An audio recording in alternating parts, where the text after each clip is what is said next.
Hello, everyone. Welcome back to the Mindfully Gay podcast. I'm John with my friend Jerry, and we are going to get right into this. In our last episode, we talked about medicine, Yeah. and what is your medicine, and we are the medicine, and just kind of tapped into, different ways I think that you can seek connection, really. Yeah. And off camera, before recording and a few days ago, we've been talking about just another element that we've been kind of tiptoeing around. We've talked a little bit about this, but I thought we can probably get into a deeper discussion about sexual magic Hmm. and just how tantric philosophy, sensuality, intimacy, and in sexual magic, we can talk about what that is, how that is, very important and very um, magical Hmm. and powerful Yeah. and healing in so many ways that I don't think people really realize. Because I think it's something, when we talk about sex and sexuality, it's certainly something that people step away from or think it's taboo and, oh, that's talked about behind closed doors. When I think we need to open that door, swing it wide open, and talk about how important sex and sexuality and the expression of it is. Sure. I was having a conversation the other day with this guy who does tantric Mm. medicines, and I don't know that I understand tantric, but I had this really invigorating conversation with him and learned a lot through him. But I kept using the term sexual magic Yeah. or sex magic. Yeah. Did he know the term? No, Oh, okay. and that's where I'm coming up is he's like, well, what is sex magic? Oh, And so I think we better qualify that in yeah. the conversation because I think there's multiple dimensions to it, Mm-hmm. Yeah. and from the more shamanic ends of things, um, at the more shamanic end of thing, we it's even hard to explain, but I think if you look at sexuality, sensuality, in whatever form it takes, Mm-hmm. whether it's self-pleasuring, whether it's group, whether it's one-on-one, Mm-hmm. right? What's involved is the raising of energy, the raising of arrows. Yes. Um, but it's the raising of energy. And in the process of sexuality, right, if you think about orgasm as a particular release, Mm-hmm. it's like the release of that energy. Mm-hmm. Um, and so, in a lot of traditions and a lot of approaches to shamanic work, it is a kinship and a relationship with the energetic centers of your body that generates sexuality. And so, in some like South American practices, they may be very conscious of raising sexual energy, but it would not necessarily be about sexual behavior. Right. It's about the root chakra. It's about generating that energy within or cultivating it. The shaman we worked with in Peru talked about being celibate for 2 weeks to retain that energy. Yeah. And then so that when he was doing his healing circles, he could draw from that energy Right. in his circles. Mm-hmm. But in some traditions, it may be the actual engagement of those energies, the exploration of them, and that the release of them is kind of like the propelling or the projecting of the intention. Yes. Yeah. And so that's how I would explain sex magic in this. And sex magic is a contemporary word. Yeah. Right. Because I don't know that I've ever heard any indigenous or traditional people refer to it as sex magic. Right. But I think I've certainly heard them talk about it, and I can relate to it in the contemporary concept of it. So, in that context of working in South America and those medicines and those shaman, do they have a name for it? You know, I don't know that I've ever heard a name for it. I know traditions that I'm not terribly familiar with, like the word Tantra. Mm-hmm. I've only recently been introduced to it. Mm-hmm. I think I've heard the concept of Kundalini, maybe from Yeah. you, Yeah. but I don't know Mm-hmm. exactly what that means, other than I understand it as the generation of those energy points Yeah. and consciousness around it. Right. Right. But but have I heard indigenous people of North America or South America say this is sex magic? No. No. Um, I've heard more contemporary people package it in that concept. Right. Right.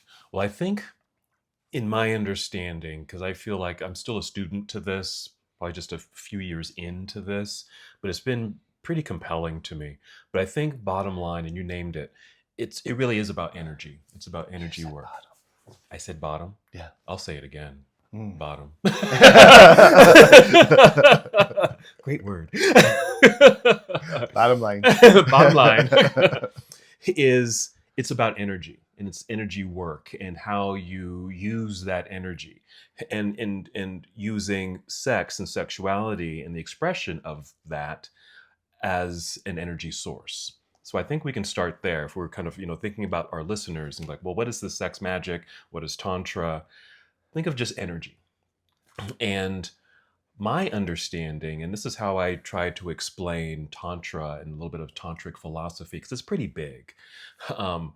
This is how I try to explain it to my students in my Tantric work with my students. In very basic, I say Tantra is connection to self, connection to others, connection to all things. And it really starts with self, being fully connected to self. That's being fully aware, knowing the subtleties of your own body, how you think, how you feel. It's knowing yourself Mm. and using practices, maybe like, yoga as an example, to understand yourself better. So, Tantra starts with connecting to self and understanding self. And something that I also teach in my soft flow classes is the concept. It's actually an ethical principle called ahimsa, which means nonviolence. And the way that I interpret that is if you treat yourself with love, kindness, and gentleness, then it becomes an outward expression, and you treat others gently, lovingly, and kindly. So I think they marry each other. They go together pretty well as far as connecting with self and then connecting with others. Connect with others in a gentle way, in a kind way, in a loving way, in an understanding way.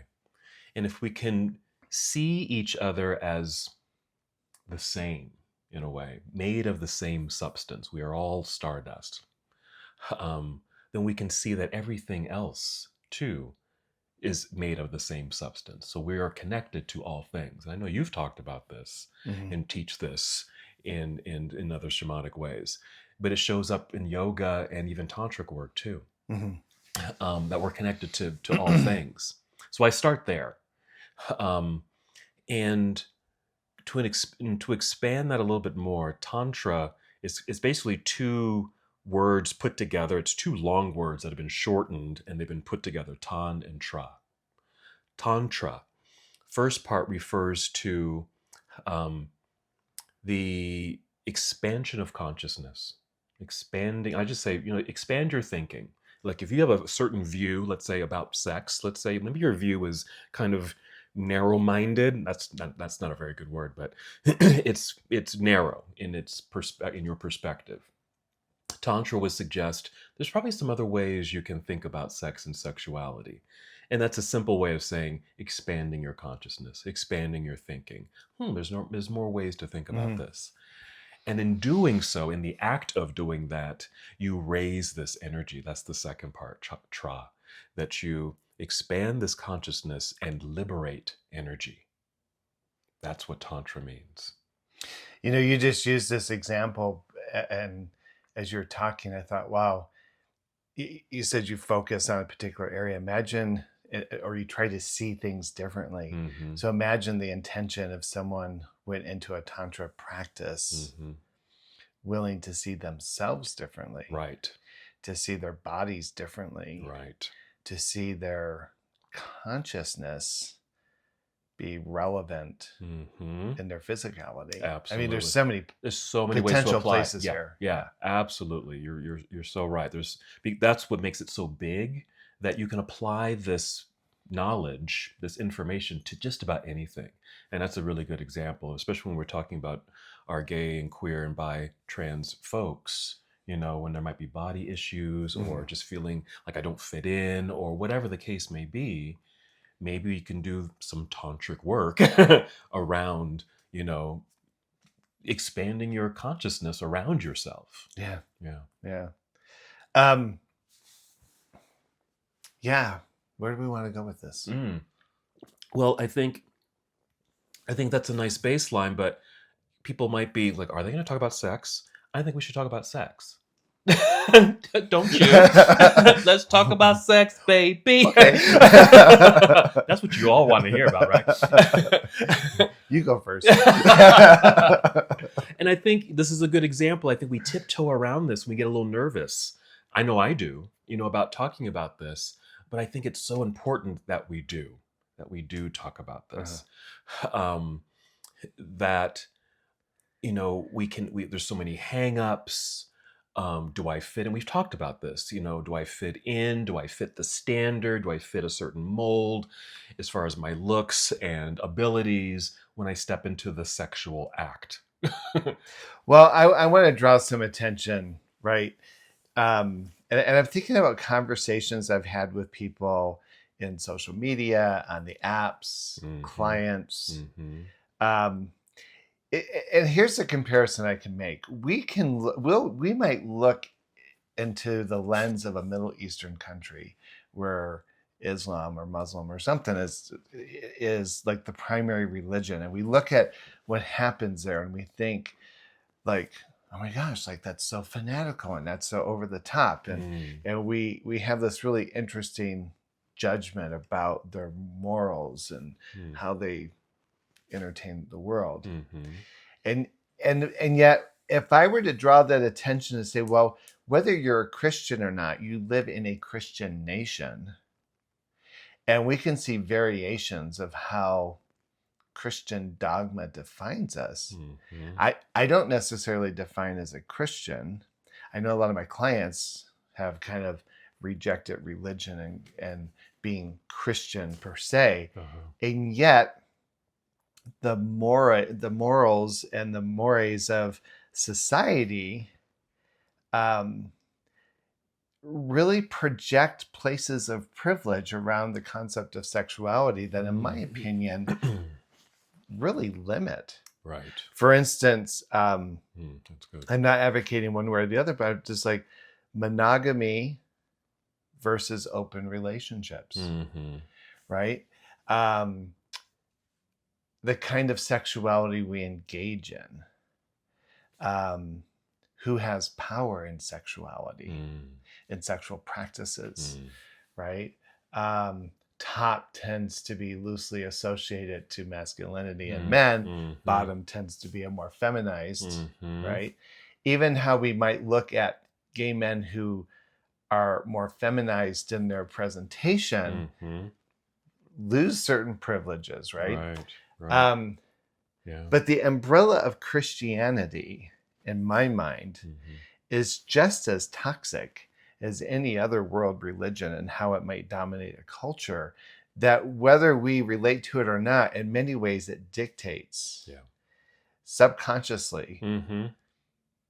what we give ourselves permission. Permission to do. Um, Christianity says sexuality is about procreation. And so what happens when you age out of the procreative cycle? Like when you turn 60, right? How do we look at age in relationship to sexuality? How do we look at disabilities in relationship to sexuality? Right. How do we look at gender presentation in Mm. reference to sexuality? Right. Right. Right. And in a lot of cases, those folks kind of get put to the side. Be, Right.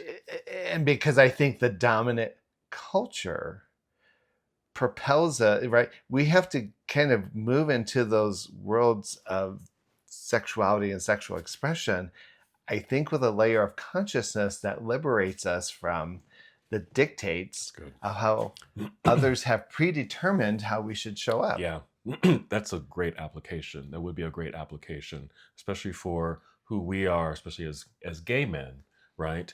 Because yeah, we can easily be persuaded and live under the prescription of what kind of Christianity has done in our society. I mean, I'm just thinking about like marriage as an example too.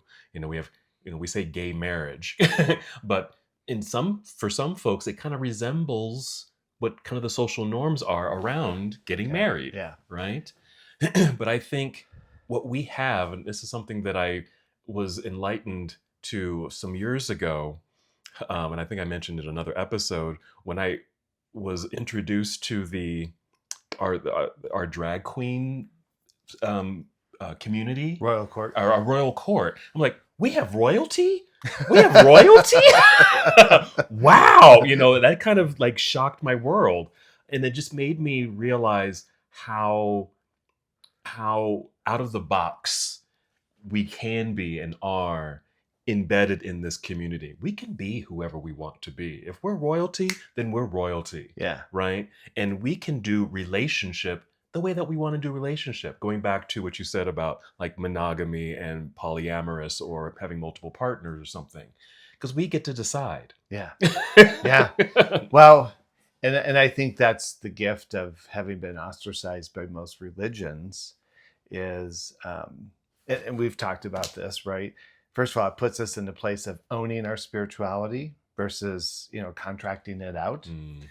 And it also liberates us to define ourselves according to our own particular consciousness versus the role of obedience. Mm-hmm. Absolutely. Yeah. Yeah. Fascinating. Yeah. So we kind of started this with, let's talk about sexuality. Mm. And this could be a series. It could. It really could be a series.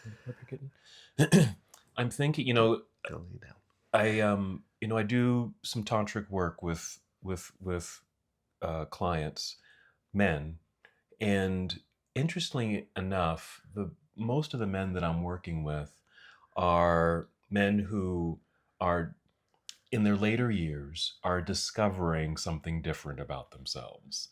Like, yes, they may have been married, they have children, and now they're discovering, I think I'm attracted to men. Mm-hmm. And they want to maybe explore this. And so somehow they find me and hear that I do this tantric work. It's the posters in the back. No. Okay. That's it. So what do I do?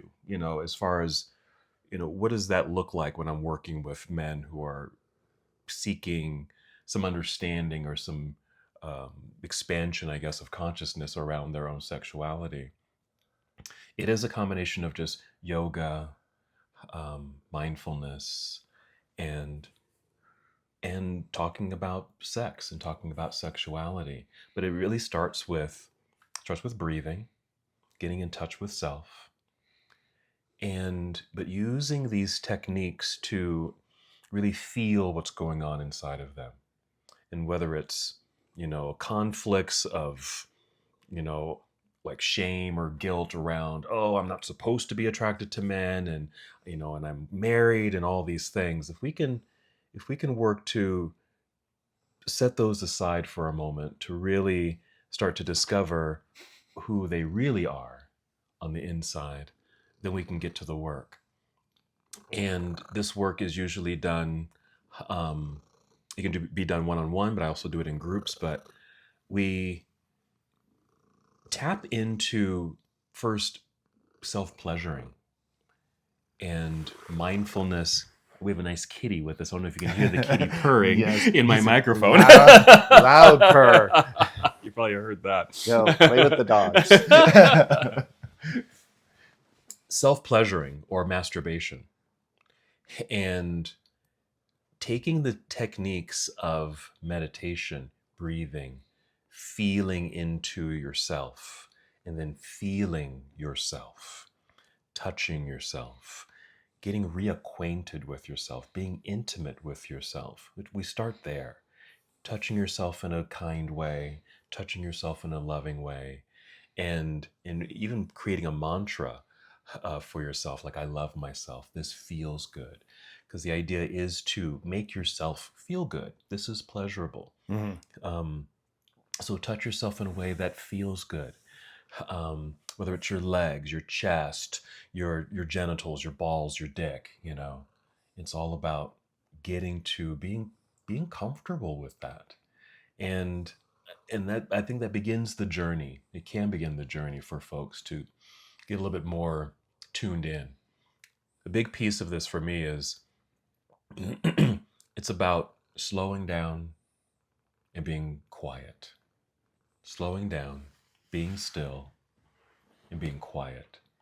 Because that's when you're able to allow these new sensations to kind of come to the surface, and you can name them and understand them and feel them. Pause. You are annoying. I just want love. I just want love.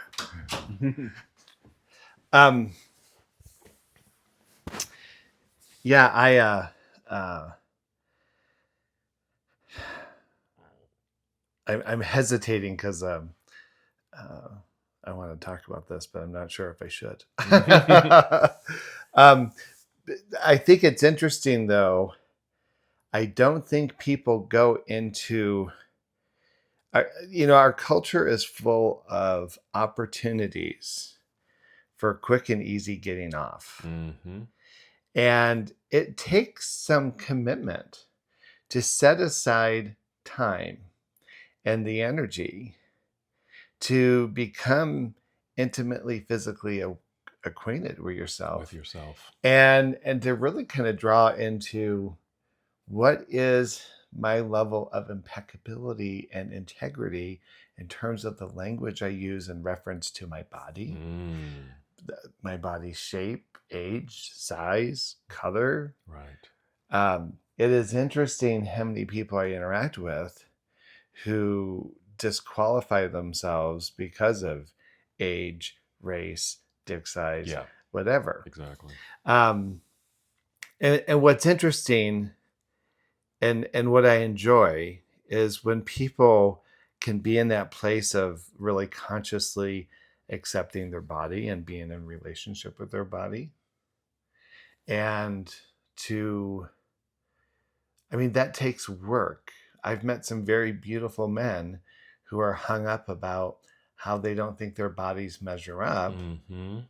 And I've met some people who may not meet the standard conventional concepts of beauty who own it. They own it. And And there's so something beautiful about that confidence and that self-acceptance that's infectious. It's very, and it makes them attractive. Yeah. It makes them very attractive from the inside out. I find that when I see people, Mm-hmm. I can feel their confidence, right? Because they're confident in themselves, and I can feel it, and it's I want to lean in, like, ooh, you're attractive. There's a light that really shines, within those folks who kind of get this, or have maybe done this work, or maybe not. Maybe they've done some other type of thing to feel good in their own bodies, right? Yeah, and can express themselves pretty freely. And I don't think maybe just to qualify this in the conversation, I don't know that we're necessarily suggesting that every sexual encounter has to be some spiritually romanticized moment. I think there are places and times for recreational cardio kinds of sex, right? Just to get off, have fun, fuck, But I think even those fucking moments are enhanced by that personal work. Yeah, I do. And I don't even want to call it work, personal engagement with yourself. Yeah, whatever you want to call it. Yeah. But you're absolutely right. It's because when I do these in groups or even in individual, I don't want to negate or set aside, why you might even masturbate or why you have sex with somebody, because it's fun, because it feels good. You want to get off. That's legit. That's legitimate. But as you said, maybe having done a little bit of conscious work around this, it can expand and maybe enhance those experiences. I know I've experienced and I've seen others experience something. It's hard to put into words, but something just happens. Something just unlocks within their being as they're doing this breath work and they're touching themselves and masturbating or even with somebody else, kind of just so engaged that something vibrationally just happens. And the only way that I can really describe it, it's like something like glass inside shatters, or something like a door swings wide open, and you just have this rush of energy and profound bliss that happens, that just takes over the entire body. And the if I were to explain it or try to explain it, when people have that experience and they're like shaking and vibrating and they're sweating but they're cold, and all this stuff is just happening all at once, and they haven't orgasmed. It's just this energetic movement that's shifted within them. And when we try to explain it or put some words to it, I do talk about kind of that shattering, that breaking open.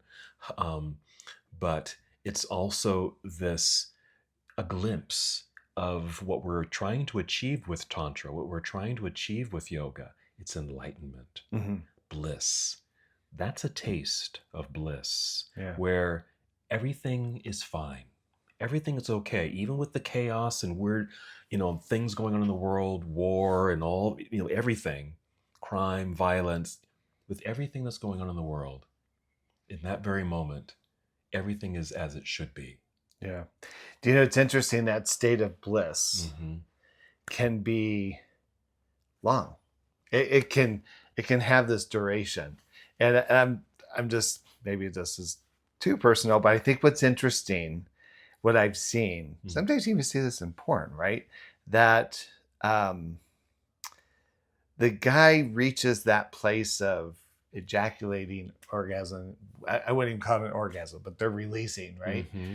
And what's interesting is as they're in that state, Mm-hmm. there's almost this tendency to try to shut it down as quickly as it starts. Like, Mm-hmm. okay, right, Yeah, like yeah. as opposed to, and I wonder about that. I think, what's the, what would it look like to invite yourself to like fully be enraptured in that Yes, moment? yes. But there's something about that release that puts someone in this state of letting go, perhaps momentarily not being in control. Mm-hmm.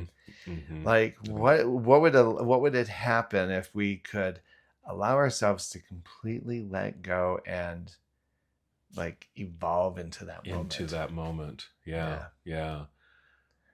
It'd be pretty powerful. exactly. It would be very powerful.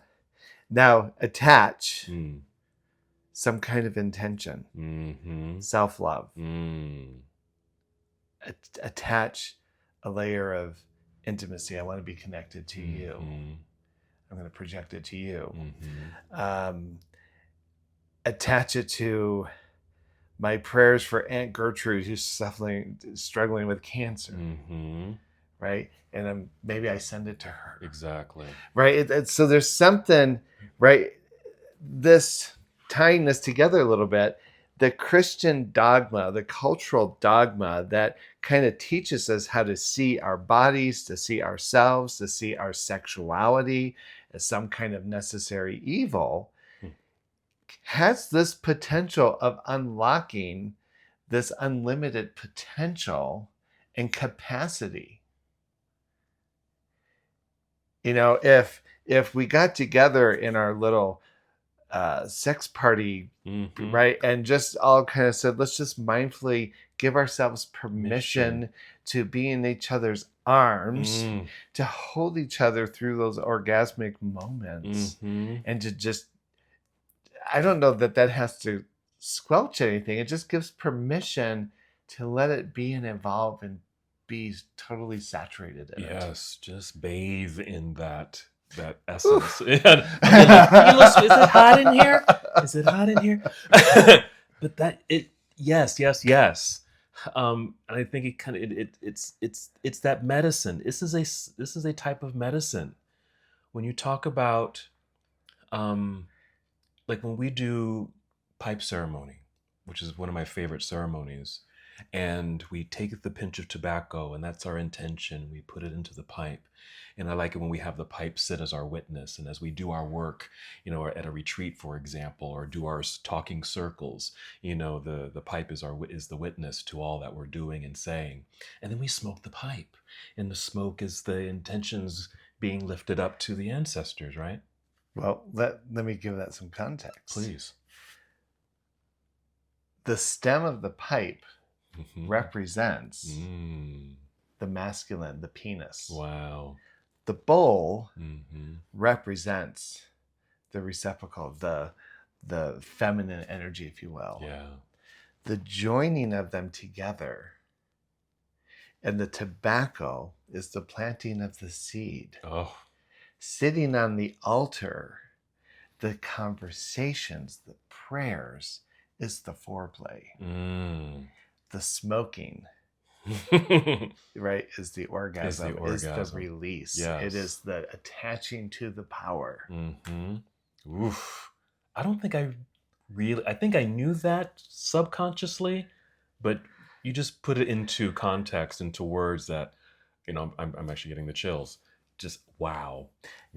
And I would even argue, once it's released, it's now been given birth. Yes. And now that thing that's been released must be nurtured, must be cared for, must be loved in order to reach its potential. Yeah. It's the life cycle. It's the life cycle represented in this particular ceremony. And just as you nicely, compared it to, that the life cycle and the masculine and the feminine joined together. I mean, think about, like self-pleasuring or masturbating and orgasming, right? Having an ejaculation. Because of my awareness around like pipe and doing pipe ceremony, I use that when I talk about orgasm, when I talk about ejaculation. When I tell folks in class, for example, it's like, you're welcome to ejaculate. You can, self-pleasure, masturbate until you, bust, until you come, if you want to. If you do, maybe keep this in mind. We set an intention at the beginning of class, and because of our foreplay and pleasuring and generating this energy amongst ourselves and with each other, we're building up that power. And then when you ejaculate, think of that intention as an intention being lifted up. Yeah. And offered to whoever's going to take care of those intentions for us. It isn't. I'm kind of imagining people hearing this going, "What?" And there's this piece of me that says, right, that part of you that hears this with that kind of judgment is potentially that part of you that's been contaminated by dominant culture that would say, there's only one way to look at your sexuality. Because here's what I would argue. We celebrate and mark the birth of a child. Yeah. We mourn and mark with ceremony the death of that life. We pray over our food. We pray over our water. We celebrate all the stages of life. How is it that we would skip and miss the act of God, which is the power to create? Yeah. That is what being God is the power of creation. Power of creation. Even in the most Christianized form. Wow. So I think it's interesting, right, that this very power of creation that's inherent in our bodies, and I'm not just arguing about the creation of a life. What I'm suggesting in terms of, for instance, gay men, right? There's no eggs and ovaries, etc., in the most traditional sense. But I do think, and we've seen this in like the Body Central workshops and experienced this like in the tantric stuff that you're talking about, Mm-hmm. is our sexuality can give birth to liveliness. It can give birth to connectedness. It can give birth to deeper, intimate connections within ourselves. Yes. There is so much more to the concept of giving life. And I think as gay men, if we could just come to celebrate the power of our sexuality, Mm-hmm. right, and our sensuality, Mm-hmm. we could create whatever we put our minds to. Whatever we want. Yeah. Whatever we want. It's powerful. Yeah, it is powerful. And if we But can... so we'll just go to the club and dance it away.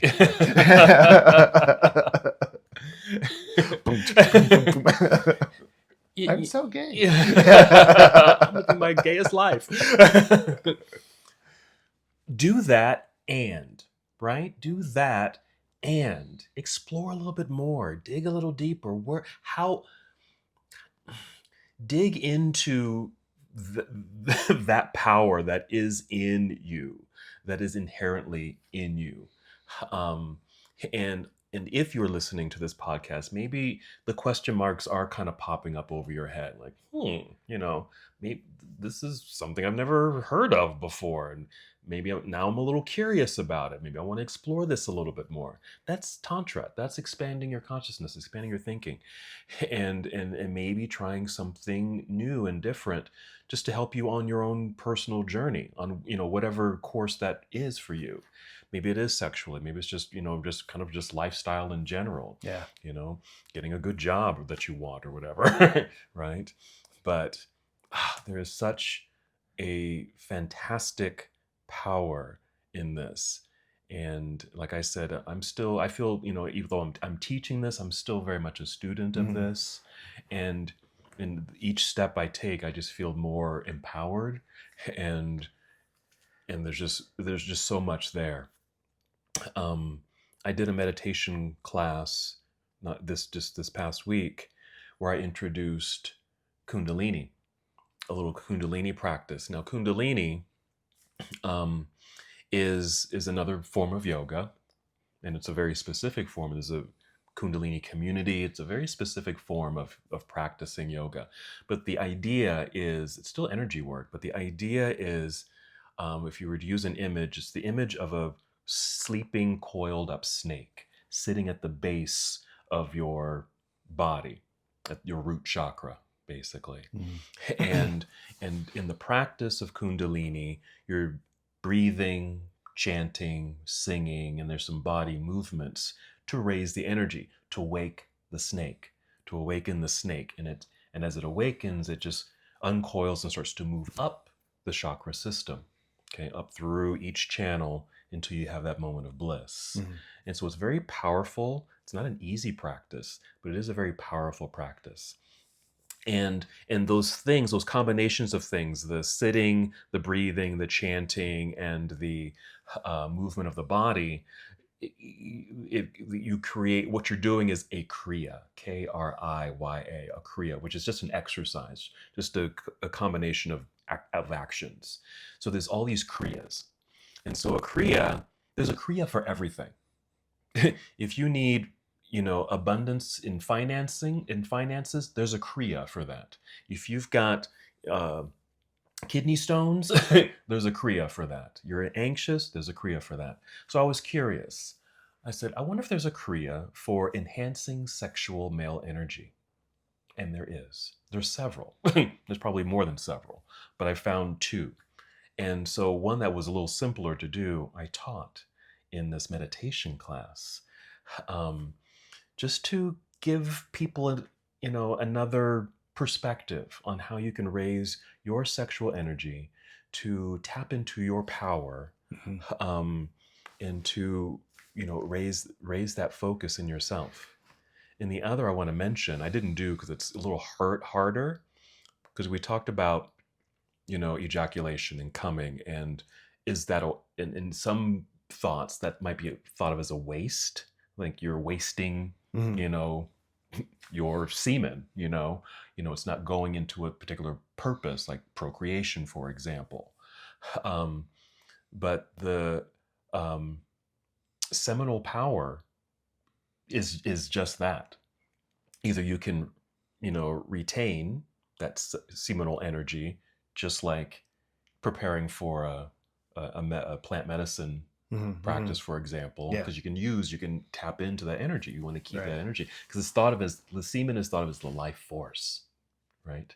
So there's a practice as a kriya to help you rejuvenate that because we do ejaculate, in some thoughts. It's well, you're wasting or letting go of your life force and life energy. Well, you can replenish that, and there's a kriya Mm-hmm. for that to replenish your seminal power. And I thought that was fascinating. you know so there's just all these aspects of tapping into our sexual power, um, that I think we can do as gay and queer men. Yeah. Agreed.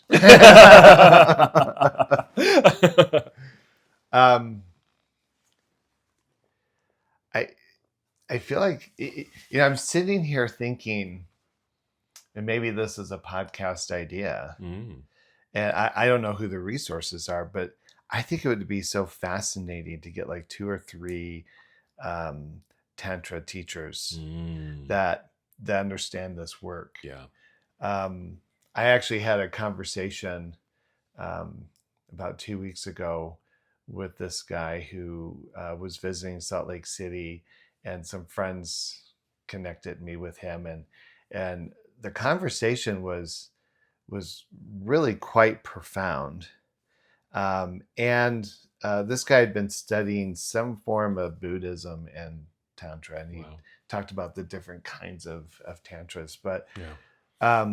what was my experience with him was very interesting because I know that I personally, historically, have carried narratives Mm, that have limited my capacity sexually, energetically. mm, Um, questions about my physical worthiness, mm, um, what's right, what's wrong, mm. religious dogma that's kind of followed me throughout the Yeah. years.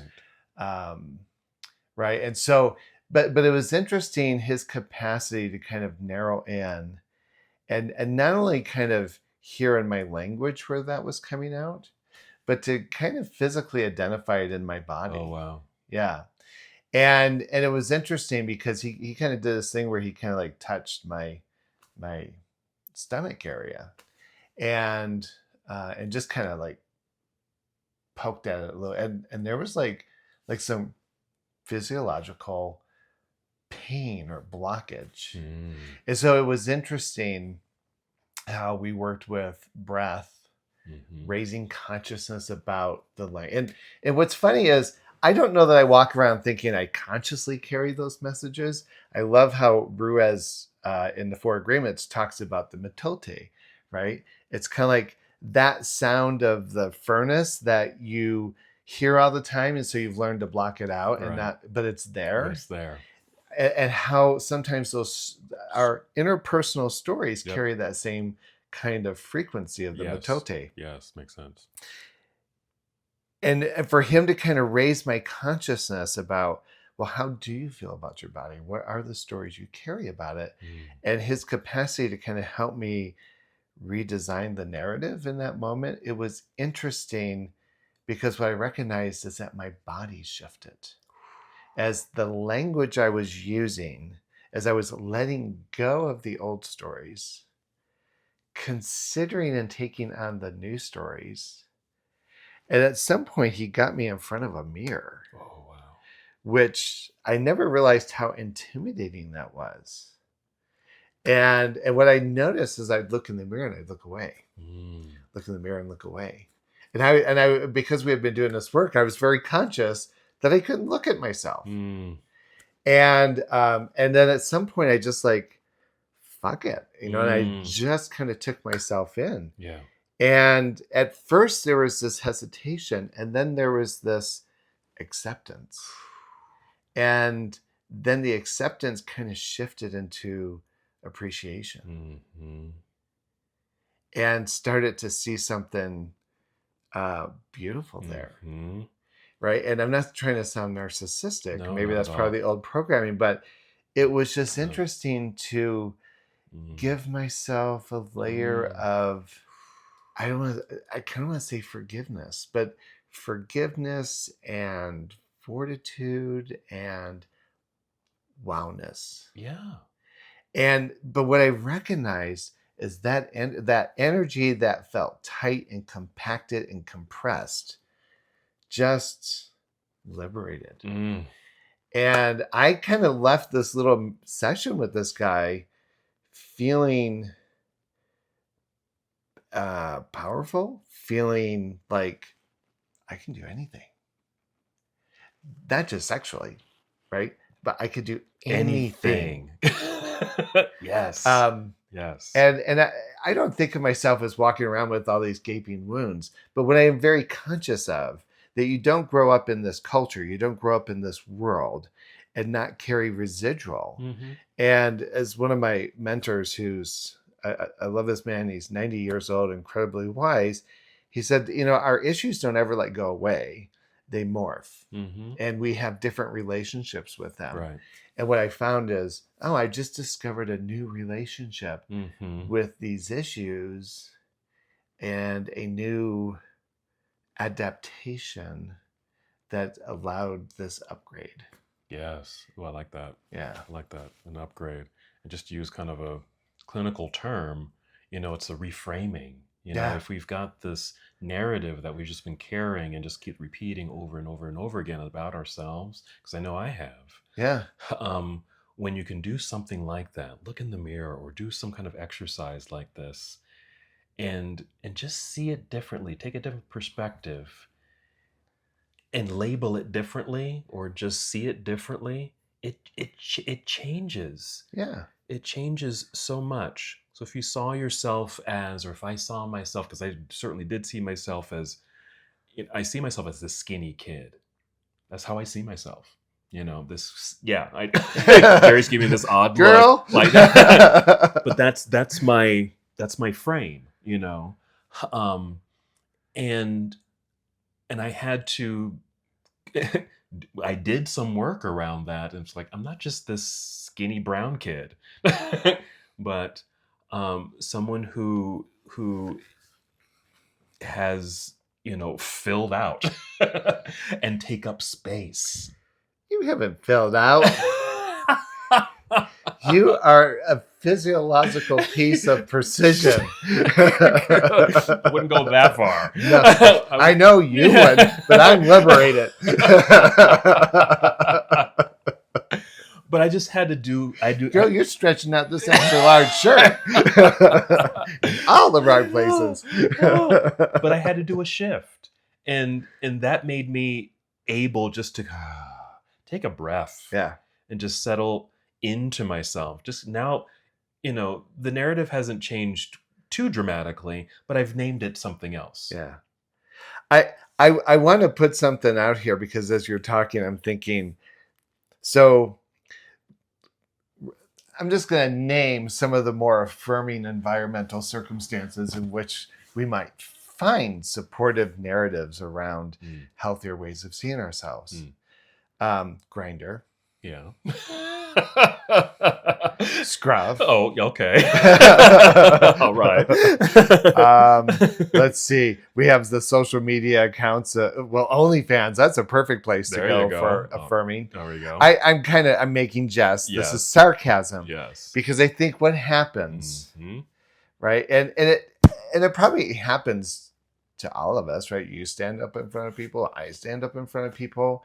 A lot of gay men learn about their sexuality through porn, right? And we've had a lot of intersections with discussions about porn in this podcast, and I think what's fair to say in those conversations and in the personal relationships I've had with people in the industry, which are a few, it's work. It is work. But two, I think the performance, we get seduced by this performance, thinking, oh man, they have perfect sex and they don't make those uncomfortable bodily sounds. And God, they're always hard and they're always this and their pecs are perky. And right, we tend to tell this narrative based on a performance. Yeah. And I think what we've learned and what I've come to understand is it takes a lot of work to create that kind of peace. And my fear, certainly as a therapist who's worked with people, is how many people look at those narratives and that becomes their comparison. Right? So like, because I'm not hung like that guy, who wants me? I guess I'm just a bottom. Because I don't have the gym body, because I'm not in my 30s or 40s. Right. Even just your bland social media like Facebook and Instagram. Yeah, exactly. Right. TikTok, nobody's posting their videos without filters and right. And one thing that I've kind of committed to, I thought, I'll just be in the car and I'll shoot a video. I was like, hey, we're going to, and then I got wrinkles. There's no Botox in this face. It's going to be what it is because you know what? That's just how the lifespan plays out. And we got to learn how to have a sense of happiness about the who and what we are. And sometimes I've met people who aren't the persona of that kind of physiological perfection. And yet sometimes they're the most amazing people to spend time with because they just know how to be authentic. Yeah. And there's something about that layer of self-acceptance that's very sexy. It is. Yeah. They're just not hung up on that at all. It's just not a part of their doings and so they are almost in a way above it. Well, and I think the reason I'm drawing attention to this, because like I like Grindr, I like Scruff, I love chatting with people, I love the kind of sexy, flirty banter that happens. Absolutely. But a lot of people get invested in the stories they project about that, and I think if you're going to be using those apps and those tools, or even accessing that kind of media, do it with some consciousness that it shouldn't be used as a tool that disqualifies you.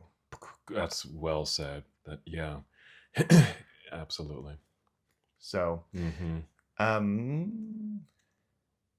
it makes me think of, we're just kind of thinking of, some people, may look at these things like Scruff or Grindr or just porn, and that for them it is reality, like that is real, and like you said, they feel disqualified. It's like, well, I don't fit any of that scenario, so I must be over here somewhere. but it makes me think of, if you were to really kind of sit back and even think about, imagine going backstage, if you were on that porn set, what would really go, what would you really see? You would see the makeup application, you would see the extra pumping of iron just to get that pump in their muscles. You would see the injections to get the erections and all the things, and the multiple takes and the mess ups and the messiness. It's real. That's what's real, and that's what we don't see on camera. Yeah. And so there's something about all of those components, frankly, that is also part of the magic in terms of I'd rather spend time with someone who's in that place of genuine authenticity in the moment than somebody who feels like they're performing. They're performing. Yeah, and that the performance has to meet a particular standard. Yeah. And because I know I want to be treated that way by others, but I also appreciate it when others show up in that way. Absolutely. Yeah. Yeah. There's something to say about that. So To be fully engaged in the moment, whether it's with yourself, if you have that opportunity, but certainly with someone else, if you're connected or want to be connected with someone, that you're in the moment. There is that engaging, and you're just your real selves, that authenticity. yeah, And I get, I have friends that I chat with, and we like to kind of banter and talk about kind of our little sexual escapades. And one buddy will ask, "Do you have pictures? Do you have a video?" I'm like, "No," because the I feel podcast was because I feel like that takes away from the intimacy that I'm achieving or want to achieve with my sex partner at the time. Like, I don't want to film it. yeah. Well, if you got a tripod. Well, even that kind of takes you out, because it becomes a performance. I know that camera's there. Well, isn't it interesting if you ever looked at OnlyFans or even some porn stuff, right? Where people are just like they're having a great time, and then someone's like, They look at the camera. and you see them like sucking their gun. All right. Well, I guess I want to keep this on a kind of like this higher plane, because we kind of showed up to talk about sex magic. I think part of what I'm hearing is this layer of authenticity, which is how we show up, that somewhere in our dialogue, we need to be willing to normalize these experiences, treat them as such, and to incorporate it as part of the sensual process that we often don't see when people are posing or working for the camera, Right. or Yeah. social media. And so I think the invitation, I know you and I have talked a little bit, and hopefully this is something we can plan for after the first of the year, is I think it would be a really powerful thing to create like a tantric retreat. Yeah. To spend a weekend. And what I know about that process and what we've learned through Body Central is we need to spend time deconstructing our stories, spend time raising layers of consciousness that would enhance the sense of energetic intimacy, if you will. Yeah. And so I know that's something we're talking about and processing, and certainly would be interested if people are interested. I'd be so. I wish people were more interactive with these podcasts, because I would love to hear this conversation. I know when we've talked about it in the retreats, like an hour conversation goes back like that, because it is such, like, people are starving for this conversation. They really are. Yeah. They really are. And so and we certainly want to continue that conversation, whether it's, on the podcast or in our talking circles or at retreats or something. But even if, we encourage you to, respond, to this, whether it's on the YouTube channel, if you happen to be watching this, make some comments, or if you're seeing our clips like on Instagram or something, make a comment. Because we invite you to, either share your story, or if you're curious about this kind of work, and kind of tapping into, so what is this tantric thing, and how can I explore this more, reach out to us. Well, and don't be mean. Like, God, people can be so ignorant sometimes.